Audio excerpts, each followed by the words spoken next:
Bonjour. Le Midi et Demi Mix présente Covid 1984. C'est une simple question de temps. Un avenir à prendre. De vivaces et splendides hallucinations. J'ai eu un rêve qui questionne les modèles dominants. Covid 1984.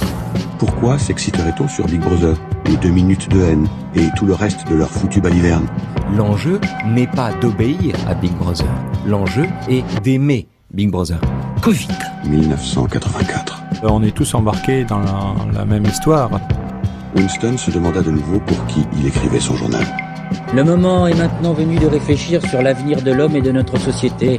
Sur l'histoire des mouvements sociaux, sur l'histoire des mouvements de résistance, sur l'histoire des mouvements qui contestent quelque chose qui nous est imposé. Pour l'avenir, pour le passé, pour un âge qui pourrait n'être qu'imaginaire. Pour bâtir une sorte de compréhension collective, une sorte de mémoire politique pour garder des traces. Covid 1984. Feuilleton radiophonique, création sonore. Réalisé par le ministère de l'Amour. épisode 15. Ici, Londres. Monsieur Carrington portait encore sa vieille jaquette de velours. Il ne portait pas non plus de lunettes. Il lança un seul coup d'œil aigu à Winston, comme pour vérifier son identité, puis ne fit plus attention à lui. Il était reconnaissable, mais il n'était plus le même individu. Son corps s'était redressé et semblait avoir grossi. Son visage n'avait subi que de minuscules modifications, mais elles avaient opéré une transformation complète. Toutes les lignes du visage semblaient avoir changé. Même le nez semblait plus court. C'était le visage froid et vigilant d'un homme d'environ 35 ans. Winston pensa que pour la première fois de sa vie, il regardait en connaissance de cause un membre de la police de la pensée.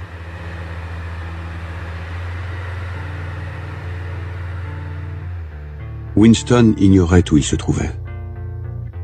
Probablement au ministère de l'Amour, mais il n'y avait aucun moyen de s'en assurer. Il était dans une cellule au plafond élevé, sans fenêtre, aux murs blancs de porcelaine brillante.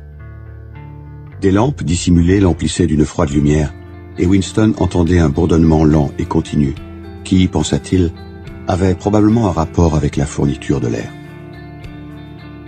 Un banc, qui était une sorte d'étagère juste assez large pour s'asseoir, faisait le tour de la pièce, coupé seulement par la porte et au fond de la pièce par un seuil hygiénique qui n'avait pas de siège en bois. Il y avait 4 télécrans, un dans chaque mur. Winston sentait au ventre une douleur sourde. Elle ne l'avait pas quitté depuis qu'on l'avait jeté dans un fourgon fermé et emporté. Mais il avait faim aussi, une sorte de faim malsaine qui le rongeait. Il pouvait y avoir 24 heures qu'il n'avait mangé, peut-être à 36. Il ne savait toujours pas, et probablement ne saurait jamais, si c'était le matin ou le soir qu'on l'avait arrêté. Depuis son arrestation, il n'avait rien eu à manger. Il essayait parfois de compter le nombre de carreaux de porcelaine des murs de la cellule. Cela aurait été facile s'il n'en perdait toujours le compte à un point ou à un autre. Il se demandait plus souvent où et à quelle heure du jour il se trouvait. Parfois, il avait la certitude qu'il faisait grand jour au dehors. L'instant suivant, il était également certain qu'il faisait un noir d'encre. Il sentait instinctivement qu'en ce lieu, la lumière ne serait jamais éteinte. C'était l'endroit où il n'y avait pas d'obscurité. Il comprenait maintenant pourquoi O'Brien avait semblé reconnaître l'allusion. Au ministère de l'Amour, il n'y avait pas de fenêtre. Le temps passait. La douleur s'était ravivée au ventre de Winston. Son esprit allait à la dérive autour de la même piste, comme une balle qui retomberait toujours dans la même série d'encoches. Il n'avait que 6 pensées. La douleur au ventre, un morceau de pain, le sang et les hurlements, O'Brien, Julia, la lame de rasoir. La souffrance éprouvée à rester assis sur le banc étroit était telle que souvent il se levait et marchait, sans recevoir de blâme du télécran. Mais la faim faisait maintenant place à la soif. Sa bouche était pâteuse et avait mauvais goût. Le bourdonnement et la constante lumière blanche produisaient une sorte de faiblesse, une sensation de vide dans sa tête. Il se levait parce que la souffrance de ses os n'était plus supportable. Puis, presque tout de suite, il se rasseyait parce qu'il avait trop le vertige pour être sûr de tenir sur ses pieds. Il y eut au dehors un piétinement de bottes. La porte s'ouvrit. O'Brien entra. Winston se dressa sur ses pieds. Le choc de cette visite lui avait enlevé toute prudence. Pour la première fois, depuis de nombreuses années, il oublia la présence du télécran. « Ils vous ont pris aussi » cria-t-il. « Ils m'ont pris depuis longtemps » dit O'Brien presque à regret, avec une douce ironie. Il s'écarta. Derrière lui émergea un garde au large torse, muni d'une longue matraque noire. « Vous le saviez, Winston, » dit O'Brien. « Ne vous mentez pas à vous-même. Vous le saviez. Vous l'avez toujours su. » Oui, il le voyait maintenant. Il l'avait toujours su.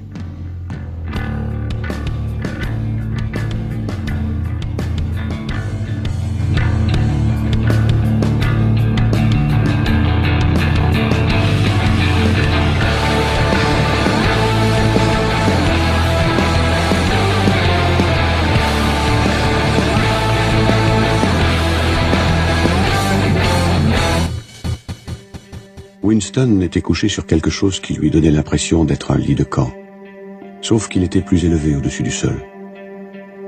Winston était attaché de telle façon qu'il ne pouvait bouger. Une lumière qui semblait plus forte que d'habitude lui tombait sur le visage. O'Brien était debout à côté de lui et le regardait attentivement. De l'autre côté se tenait un homme en veste blanche qui tenait une seringue hypodermique. Même après que ses yeux se fussent ouverts, Winston ne prit conscience de ce qui l'entourait que graduellement. Il avait l'impression de venir d'un monde tout à fait différent, d'un monde immergé profondément au-dessous de celui-ci, et d'entrer dans la salle en nageant. Il ne savait pas combien de temps il était resté immergé. Depuis le moment de son arrestation, il n'avait vu ni la lumière du jour ni l'obscurité. En outre, la suite de ses souvenirs n'était pas continue. Il y avait eu des instants où la conscience, même le genre de conscience que l'on a dans le sommeil, s'était arrêtée net et avait reparu après un intervalle vide. Mais était-ce des jours, des semaines, ou seulement des secondes d'intervalle? Il n'y avait aucun moyen de le savoir. Le cauchemar avait commencé avec ce premier coup sur l'épaule.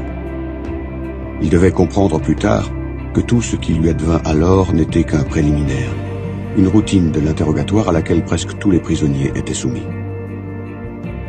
Combien de fois il avait été battu, combien de temps les coups avaient duré, il ne s'en souvenait pas. Il y avait aussi des périodes plus longues de rétablissement. Il s'en souvenait confusément, car il les passait surtout dans la stupeur et le sommeil. Il se souvenait d'une cellule où il y avait un lit de bois, sorte d'étagère qui sortait du mur, une cuvette d'étain, des repas de soupe chaude et de pain, parfois du café. Il se souvenait d'un coiffeur hargneux qui vint le raser et le tondre, et d'hommes à l'air affairé, antipathiques, vêtus de vestes blanches, qui lui prenaient le pouls, lui tapotaient les articulations pour étudier ses réflexes, lui relevaient les paupières, le palpaient de doigts durs pour trouver les os cassés, et lui enfonçaient des aiguilles dans les bras pour le faire dormir. Les passages à tabac se firent moins fréquents, et devinrent surtout une menace, une horreur à laquelle il pourrait être renvoyé si les réponses n'étaient pas satisfaisantes.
O'Brien laissait tomber sur lui un regard grave et plutôt triste.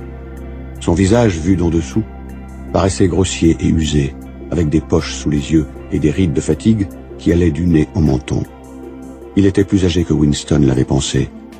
Il avait peut-être 48 ou 50 ans. Il avait sous la main un cadran dont le sommet portait un levier et la surface un cercle de chiffres. Je vous ai dit, prononça O'Brien, que si nous nous rencontrions de nouveau, ce serait ici. Oui, répondit Winston. Sans aucun avertissement qu'un léger mouvement de la main d'O'Brien, une vague de douleur envahit le corps de Winston. C'était une souffrance effrayante, parce qu'il ne pouvait voir ce qui lui arrivait, et il avait l'impression qu'une blessure mortelle lui était infligée. Il ne savait si la chose se passait réellement ou si l'effet était produit électriquement. Mais son corps était violemment tordu et déformé. Ses articulations lentement déchirées et séparées. Il serra les dents et respira profondément par le nez, en essayant de rester silencieux aussi longtemps que possible. O'Brien ramena en arrière le levier du cadran. La vague de douleur se retira presque aussi vite qu'elle était venue. Nous étions à 40, dit O'Brien. Vous pouvez voir que les chiffres du cadran vont jusqu'à 100. Vous êtes dérangé mentalement. Vous souffrez d'un défaut de mémoire.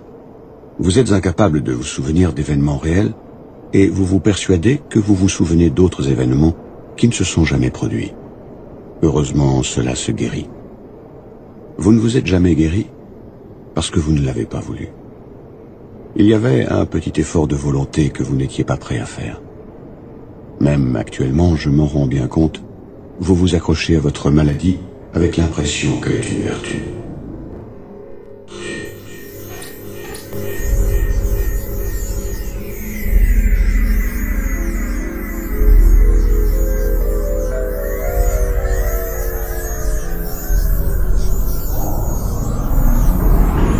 Émile Zola disait en 1732, alors qu'il n'était pas né, j'ai fait le rêve, I have a dream, that one day, it will be Nous avons toujours eu une démarche non violente et citoyenne, même si cette démarche est de désobéissance civique. Et donc ce que nous vous proposons de faire, c'est d'aller sur le lieu de la parcelle, de se préparer à semer. Des OGM, on n'en veut pas, des OGM, on n'en veut pas, des OGM, on n'en veut pas, tout ce qu'on veut c'est du bio, tout ce qu'on veut c'est du bio,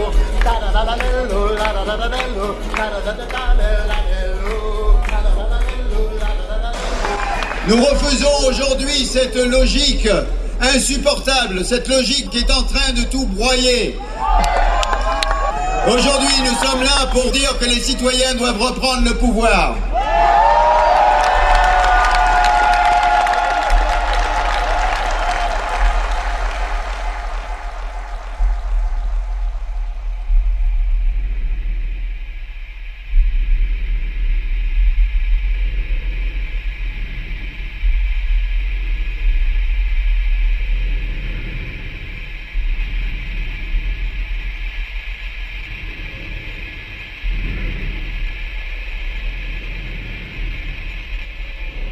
Et maintenant, revenons à la question comment et pourquoi. Vous comprenez assez bien comment le parti se maintient au pouvoir. Dites-moi maintenant pourquoi nous nous accrochons au pouvoir. Pour quel motif voulons-nous le pouvoir? Allons, parlez, ajouta-t-il comme Winston demeurait silencieux.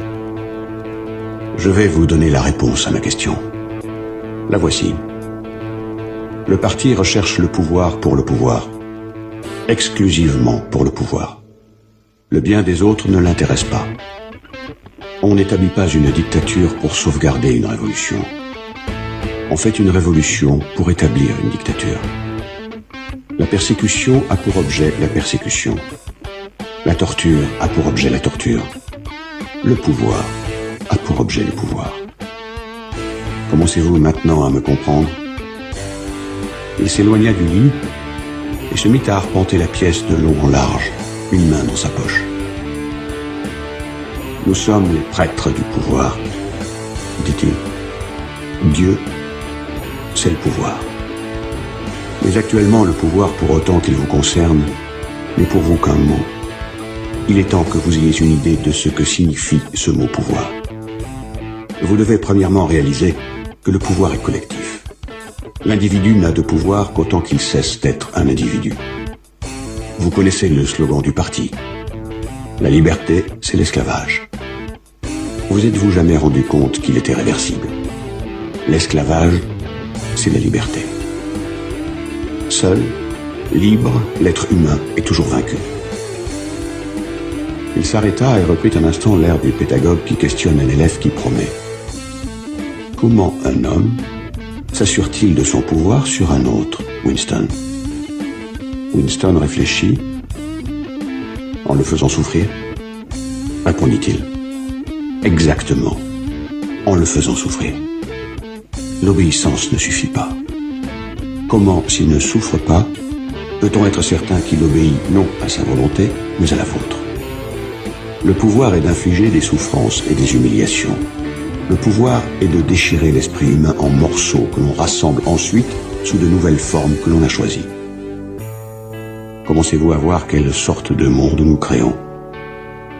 C'est exactement l'opposé des stupides utopies hédonistes qu'avaient imaginées les anciens réformateurs. Un monde de crainte, de trahison, de tourments. Un monde d'écraseurs et d'écrasés. Un monde qui, au fur et à mesure qu'il s'affinera, deviendra plus impitoyable.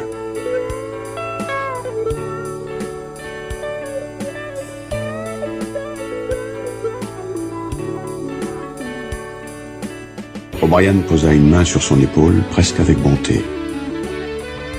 Cela ne durera pas éternellement, dit-il. Vous pourrez vous en sortir quand vous le voudrez.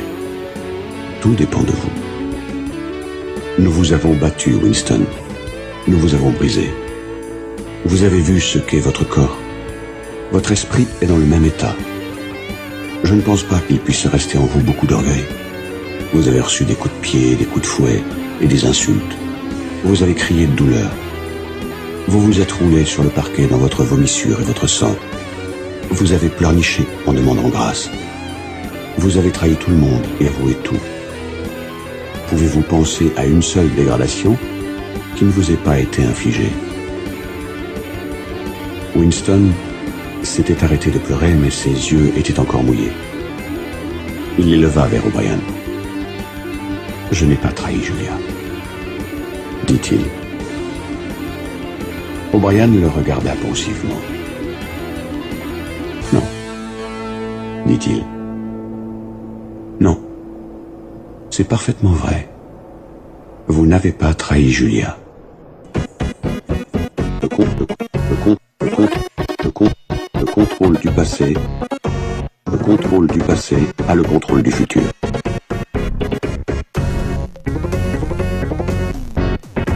L'émission du télécran s'était changée en une stridente musique militaire. Winston semblait non seulement avoir perdu le pouvoir de s'exprimer, mais avoir même oublié ce qu'il avait d'abord eu l'intention de dire. Pendant un moment, il fixa stupidement le papier. L'émission du télécran s'était changée en une stridente musique en une stridente musique militaire. Winston semblait non seulement avoir perdu le pouvoir de s'exprimer, il se redressa. Le contrôle du passé, le contrôle du passé, le contrôle du passé a le contrôle du passé. Il se redressa. Les secondes passaient. Celui qui a le contrôle du passé a le contrôle du futur.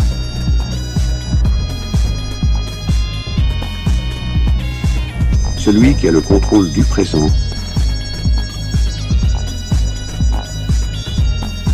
a le contrôle du passé. Les secondes passaient. Les secondes passaient. commencer, il n'avait aucune certitude que ce fût vraiment 1984.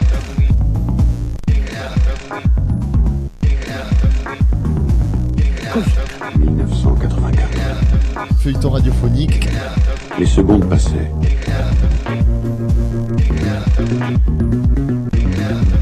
Les secondes passaient. Les secondes passaient. Passaient. Les secondes passaient.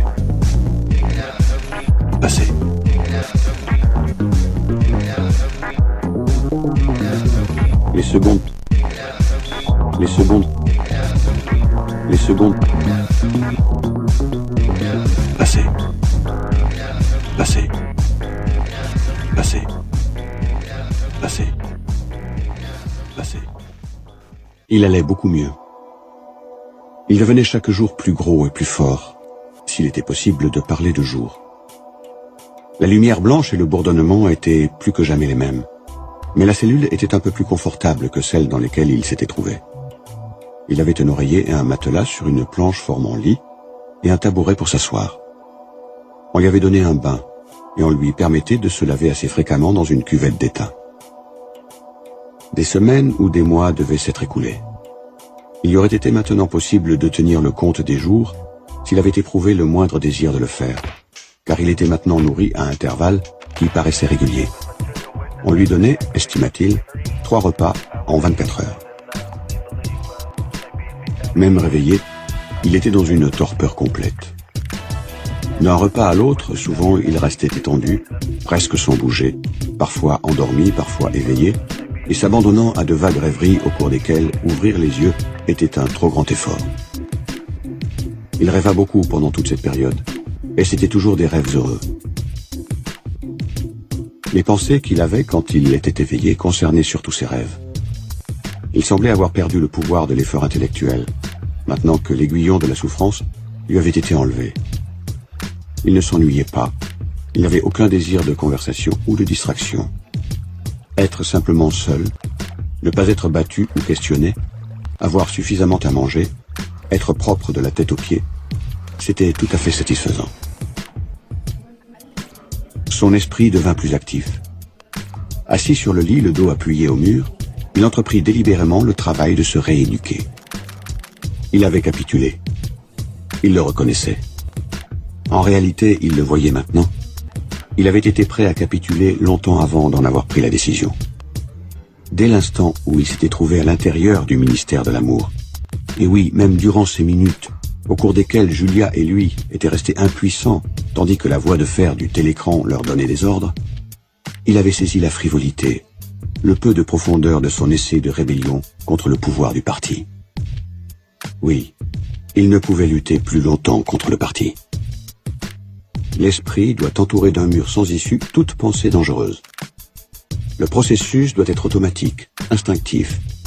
En novlangue, cela s'appelle arrêt du crime. Il s'exerça à l'arrêt du crime. Il fallait aussi une sorte d'athlétisme de l'esprit, le pouvoir tantôt de faire l'usage le plus délicat de la logique, tantôt d'être inconscient des erreurs de logique les plus grossières.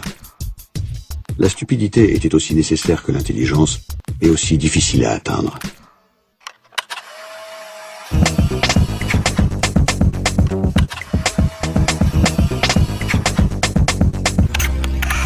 Regardez-moi en face.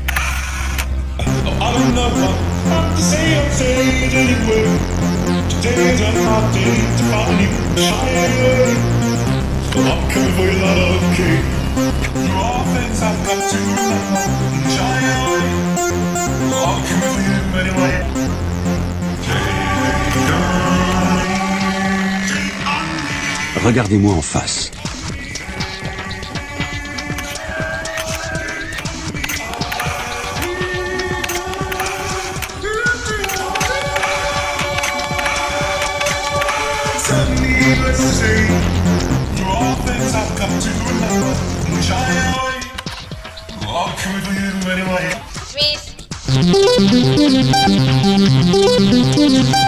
Regardez-moi.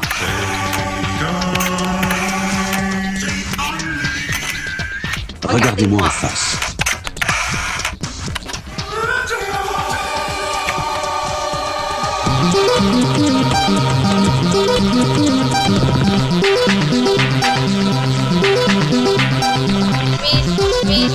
Regardez-moi.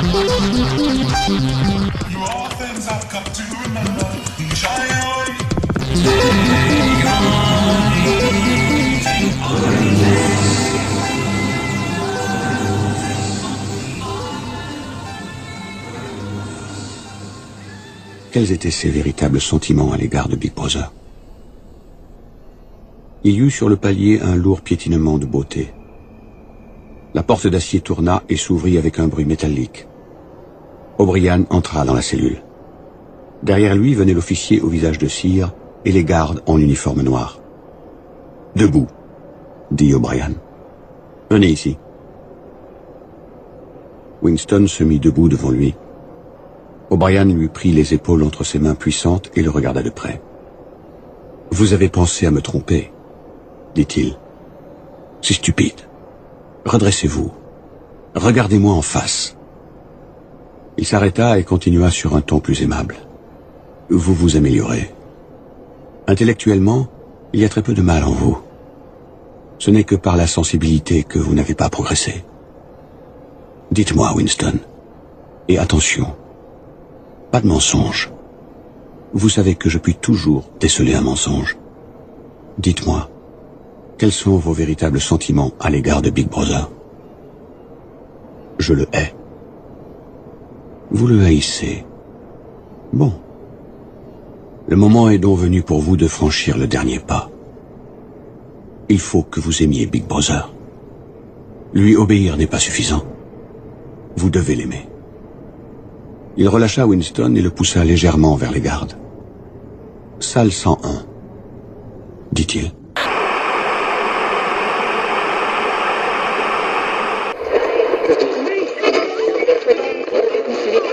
La radio, la télévision et la plupart des journaux sont asservis par le gouvernement et le patronat. Ce genre de propos tenus à la radio renforce la conviction de leurs auteurs et peuvent encourager le passage à l'acte. Philippe a dit absolument justement que c'était absolument pas prouvé. En quoi une émission de radio va renforcer le passage à l'acte alors que la violence elle est déjà dans les têtes. C'est une radio libre. Oui, je sais. Alors c'est une radio libre. Chaud parfum. Que nous émettons sur 90,8 et 96,15 MHz. C'est la seule radio qui se paye 2 émetteurs. L'idée de base de l'écologie, c'est faites-le vous-même. Brice Lalonde. Alors, tant pour le programme des réalisations qu'on veut mettre en place, que ce soit par exemple en matière d'énergie, que ce soit en matière de consommation, même de production, on essaye de ne pas revendiquer, c'est-à-dire d'attendre d'un pouvoir installé qu'on nous octroie ce que nous demandons, mais de le faire nous-mêmes. Et c'est la même chose en ce qui concerne les moyens d'information. On doit créer des moyens d'information qui touchent réellement l'ensemble du public, toute la population. Alors les radios, ça semble être ce moyen-là. Alors évidemment, vous allez nous dire qu'est-ce que c'est ce bordel, il était à Europe 1, avant alors il gueulait parce qu'il y avait de la pub, et puis maintenant il vient ici, il n'y a pas de pub, alors il gueule encore. Est-ce que ça serait pas par là un gueulard? C'est ça l'emmerdement quoi dans tout ça, c'est qu'on n'avait pas prévu que la bande allait être finie maintenant. Alors on va vite enchaîner pour passer les annonces. Vite. Pour votre sécurité, là où il peut y avoir de l'eau, reliez les appareils électriques à la terre s'ils sont métalliques. Suivez les conseils Promotélec, CEBEX 825 75 300 Paris-Brune. Une nouvelle page de publicité.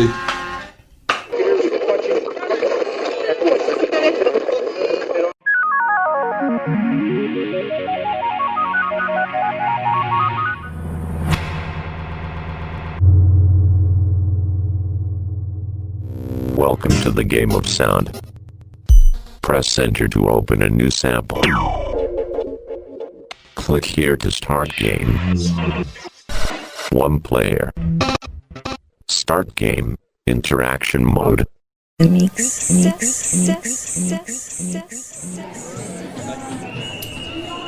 Entre le 5 et le 7 avril 2016, place de la République, là où a émergé le mouvement Nuit debout. Bien, alors moi je fais partie de ceux qui restent là la nuit, pas tout le temps, je rentre souvent me reposer parce que je pense que je suis sensible et que je bois facilement les les malheurs autour de moi. Donc quand il y a la déchéance, quand il y a l'alcool autour de moi le soir, ou quand il y a des vols, des viols, ben je rentre à la maison. Voilà, je me sens un peu coupable pour ça, mais ce que j'aimerais par-dessus tout, c'est avoir des gens en fait pour faire des roulements. Parce que les gens qui rentrent chez eux le soir rentrent chez eux pour l'argent, d'accord? On rentre pour l'argent, qu'on soit d'accord. Et que même si nous, notre situation, elle va rester à peu près stable parce qu'on rentre à la maison, etc., ce sera toujours nos enfants, notre ami, notre cousin, notre machin qui sera super dans la merde et qui sera super triste et ça fera que grandir.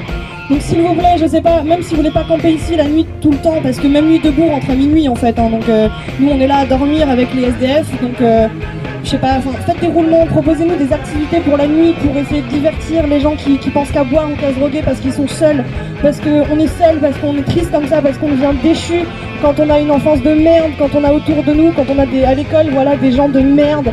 Même si nos parents se tuent à faire une bonne éducation, on finit toujours par avoir une chance pour tomber dans le trou. On n'est pas tous super forts, il y a des gens sensibles, il faut les écouter aussi, il faut arrêter... je sais pas, je viens vous voir avec un désespoir de ouf là, je suis là la nuit, moi, il y a plein de mecs autour de moi, je suis presque la seule nana, on doit être 5 nanas à tout casser. Et vous êtes chez vous et vous pensez à Nuit Debout, mais penser à Nuit Debout, ben c'est venir. Aussi, puisque je suis là, je vais en profiter, j'aimerais beaucoup organiser une marche nationale parce que j'ai vu l'idée sur internet, j'espère que ça commence peut-être déjà à se faire. Je pense que ce serait cool d'aller de ville en ville, par groupe de 100, faire 10 km, d'arriver, de montrer c'est quoi l'AG, parce que les médias nous rattraperont toujours. On les laisse trop parler sur nous. Quand il y a BFM Télé qui est là, on les vire même pas, on les laisse ici alors qu'à la base le patron c'est Panama Papers. Voilà, pendant 2 jours on était tous énervés, mais là, voilà, j'ai vu un monsieur là-bas, il est pas très content, il en a marre, alors j'arrête. Je suis désolée. Voilà, passe une bonne soirée, bisous.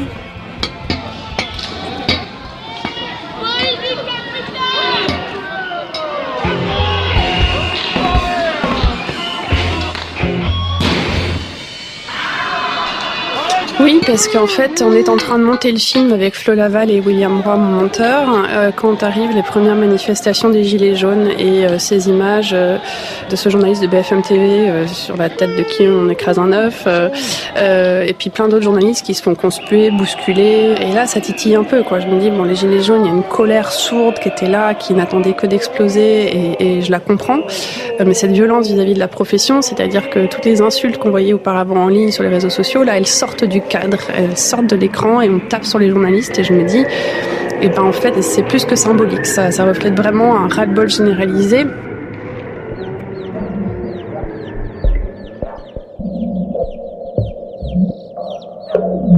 Donc vous allez continuer à manifester en tant que gilet jaune? Ah oui. Qu'est-ce que vous demandez en fait? Ah parce que ouais non mais BFM, alors vous savez toujours pas ce que veulent les Français? Ils veulent vivre. Vous êtes les Français? Ah oui, on est tous Français, ouais. Pardon? J'ai entendu. Oui, mais allez, dégagez, DFM, vous dégagez, parce que franchement, vous êtes BF merde. Voilà, allez, votre micro. Mais parce que BFM, vous montrez que ce que vous voulez montrer. Quand vous annoncez les chiffres, vous avez pas honte. Vous avez pas honte. Ah, vous comprenez pas. Vous comprenez pas les chiffres dans les manifestations. Non, mais venu interrompre un débat. Non, je suis pas interrompue. Oh là là. Ouais, et vous avez entendu ceux qui ont applaudi ou pas? Oui. Et vous voyez les gens qui meurent de faim? Est-ce que vous voyez les gens qui gagnent 500 balles par mois qui peuvent pas se loger? Vous les voyez? Vous en avez pas parmi vos amis? Vous avez 25 ans, jeune fille. Alors, vous allez voir que dans la vie, des problèmes, vous allez en rencontrer. D'accord? Alors arrêtez d'être agressif avec les gilets jaunes et arrêtez de dire que ce qu'on veut. Vous savez pas ce qu'on veut. Moi je vis bien, d'accord? Mais autour de moi, il y a plein de gens qui vivent pas bien. Moi j'ai vécu en Amérique du Sud, vous savez comment on m'appelait? Le Martin Luther King des Équatoriens. J'ai tout chamboulé là-bas, j'avais 24 ans. D'accord? Et je me battais pas pour moi. Moi j'étais fan de footballeur, donc je vous emmerde tous, d'accord? Mais les gens qui crèvent de faim, il y en a marre, madame. Il y en a marre. Donc un jour, j'ai vécu dans le luxe, aujourd'hui je vis confortablement, mais les gens qui crèvent, et alors qui travaillent, il y en a marre. Ok? Les vieux, ils ont travaillé, on leur prend tout sur leur retraite, ils peuvent pas se loger quand ils ont un bien qu'ils ont acheté il y a 50 ans. Excusez-moi, je crois que tout le monde a été d'une grande courtoisie avec vous. Qui sont là et à madame. C'est la merde. Excusez-moi, c'est tout. Je crois que tout le monde a été d'une grande courtoisie avec vous. Moi, il faut être collectivement. Dans un débat, vous m'avez interpellé.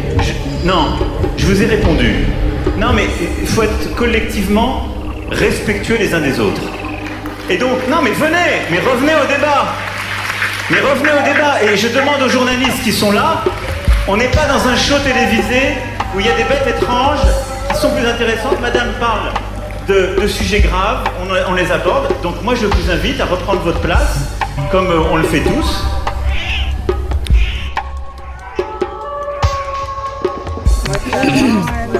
Magnifique réponse du président de la République et séquence tout à fait inédite. Et là, je voudrais prendre d'ailleurs la défense de notre consoeur qui a été malmenée par cette jeune femme. On ne parle pas comme ça aux journalistes, parce que les journalistes, qu'ils soient de n'importe quelle chaîne de télévision, sont là pour témoigner. Et je le dis vraiment à nos confrères et nos amis de BFM qui n'ont pas été maltraités de cette manière-là.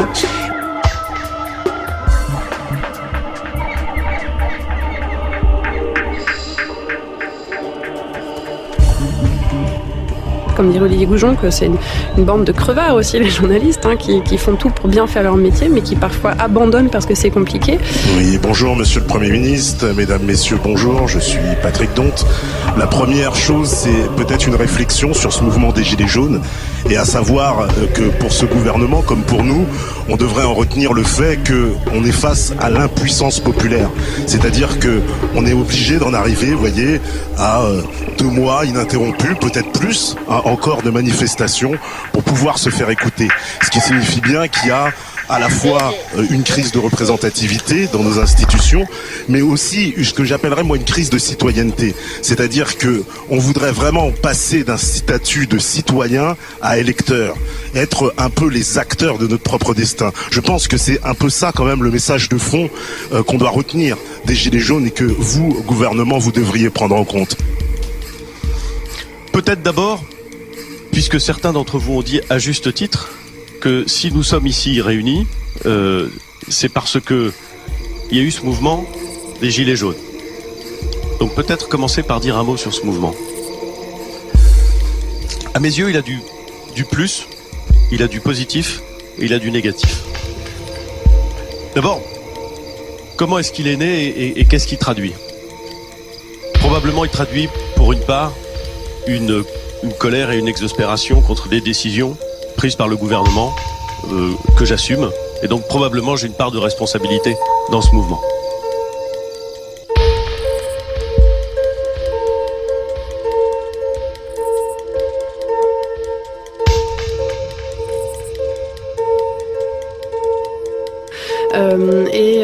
Je voulais aussi dépasser un peu la critique radicale des médias. Je pense que c'est important, mais que ça ne suffit pas.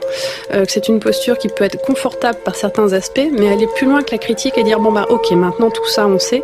Qu'est-ce qu'on peut faire pour aller plus loin ? Comment est-ce qu'on peut revoir notre rapport à l'information ?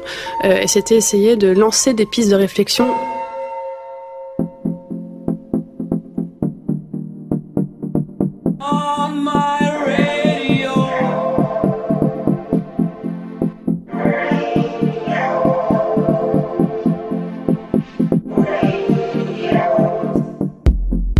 Aujourd'hui, j'ai l'impression qu'on est revenu plus de 40 ans en arrière. Et je me rappelle de cette affiche en mai 68 qui disait la police vous parle tous les soirs à 20h. C'est effectivement cette situation-là dans laquelle on est à nouveau. C'est-à-dire un contrôle des médias de manière plus subtile qu'avant. Parce qu'avant, on avait un ministre de l'information qui donnait directement les ordres.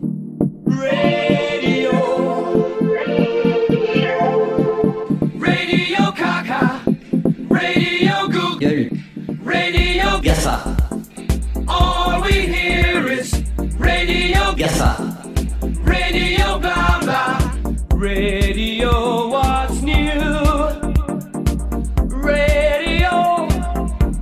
Aujourd'hui, c'est l'argent qui remplace cette logique, et ce sont les donneurs d'ordre, ce sont les banques et les marchands d'armes. C'est quand même quelque chose de tout à fait incroyable. Et en même temps, il y a eu un véritable piège, parce que nous, on s'est tous battus à l'époque, moi aussi, pour les radios libres, pour la reconnaissance des radios libres, l'ouverture des ondes.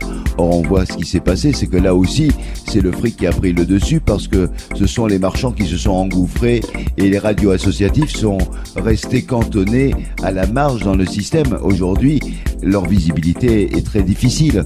José Bové, je vous remercie. Merci à vous.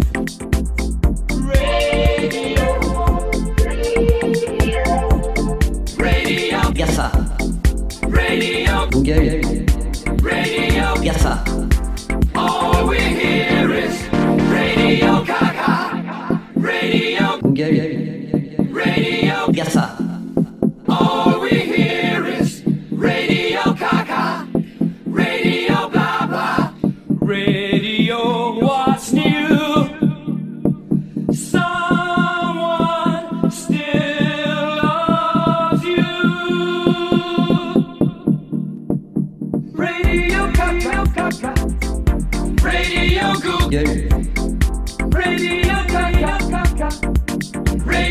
GAFA. Radio blah blah. You had your time, you had the power. Radio. The game of sound. Game over. Ready to new game. Of sound. Covid. 1984.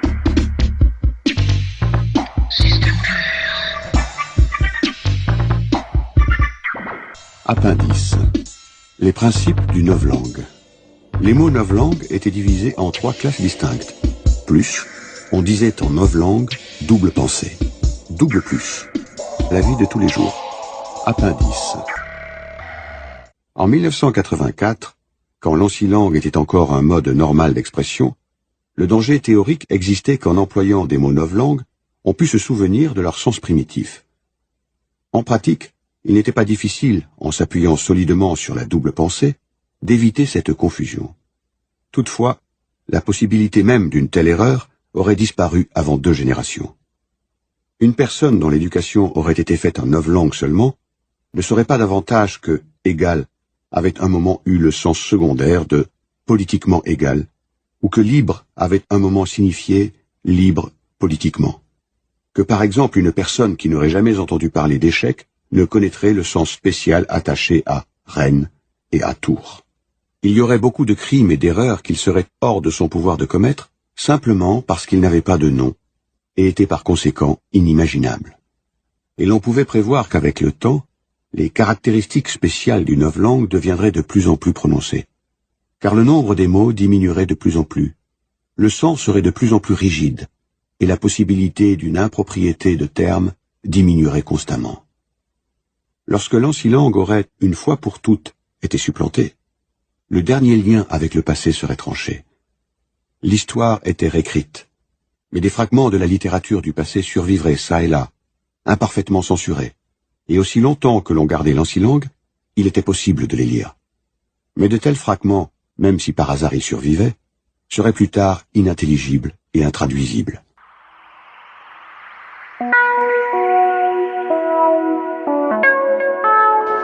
Avez-vous vu la 10e édition du dictionnaire de novlangue? Le plus gros problème, calquer la langue au rythme du progrès scientifique. Le dictionnaire Smith, quelle belle chose que la destruction des mots. Le dictionnaire. Le télétravail. Qu'est-ce que c'est que le télétravail? Eh bien, cela consiste tout simplement à déplacer un poste de travail grâce à un terminal d'ordinateur. Disons qu'ici, si je faisais une tâche à une machine, par exemple, eh bien, je pourrais très bien le faire à 10 km d'ici grâce à ce terminal d'ordinateur. Le dictionnaire.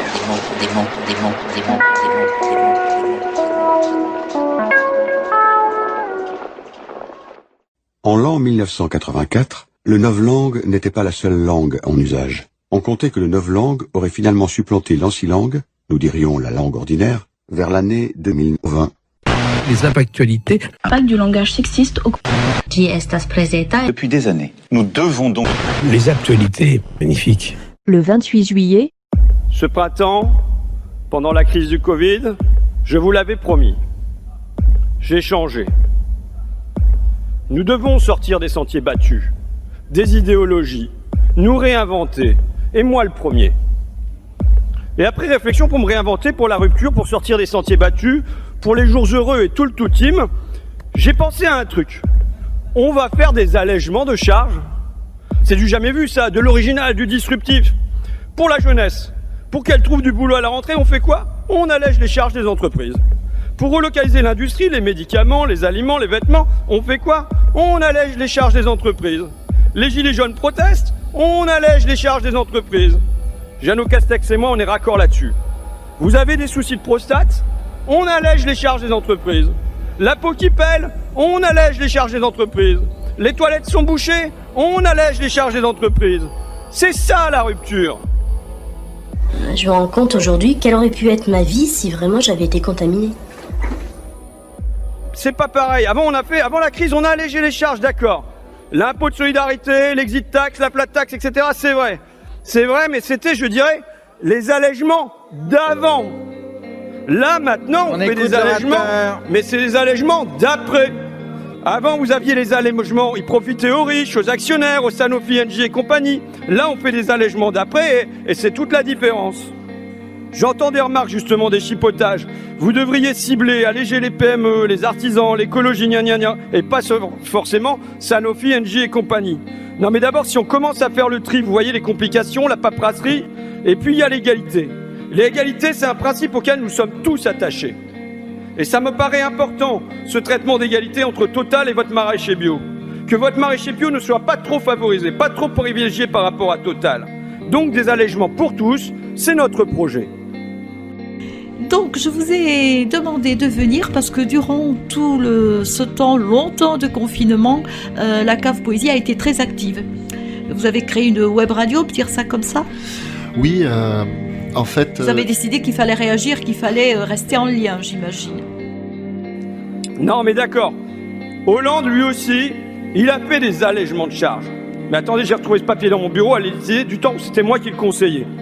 Le pacte de responsabilité, il a un principe simple, c'est d'alléger les charges des entreprises et en contrepartie de permettre plus d'embauches.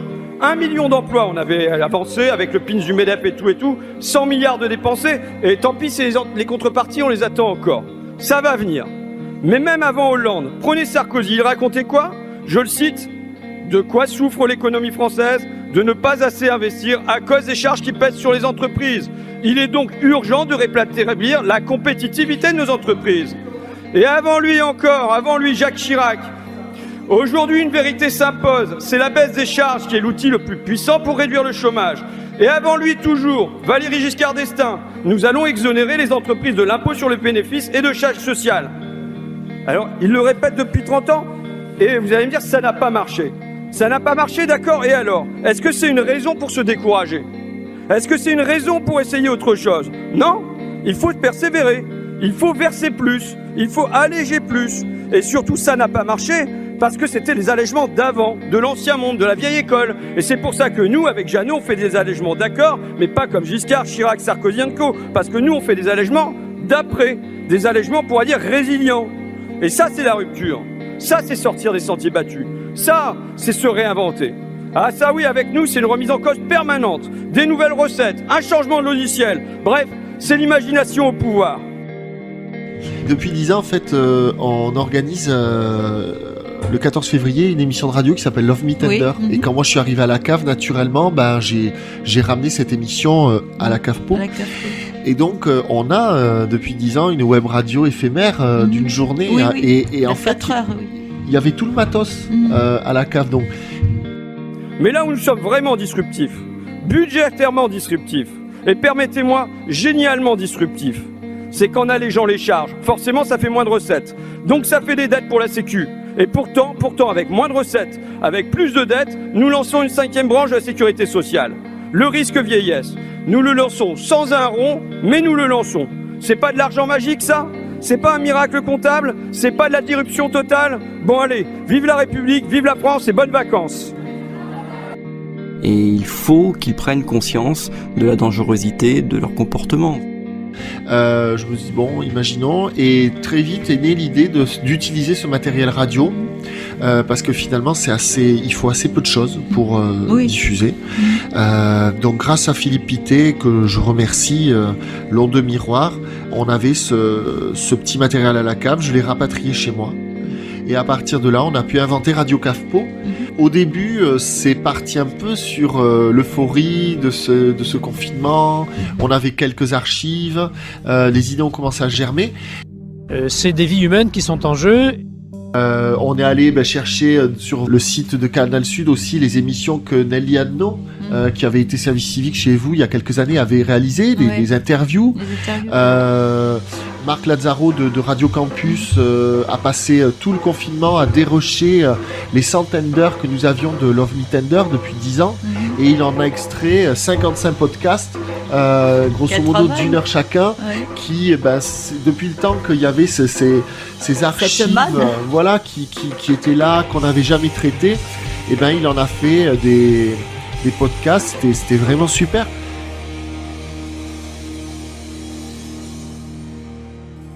Coupé. C'était Covid 1984. Mutabilité du passé. Celui qui a le contrôle du passé a le contrôle du futur. Celui qui a le contrôle du présent a le contrôle du passé.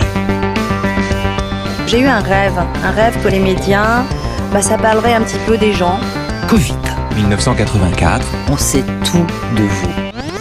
Big Data is watching nous.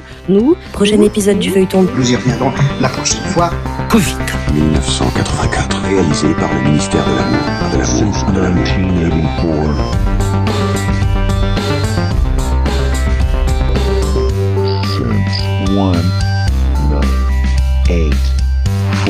Au revoir, frère. Since 1984.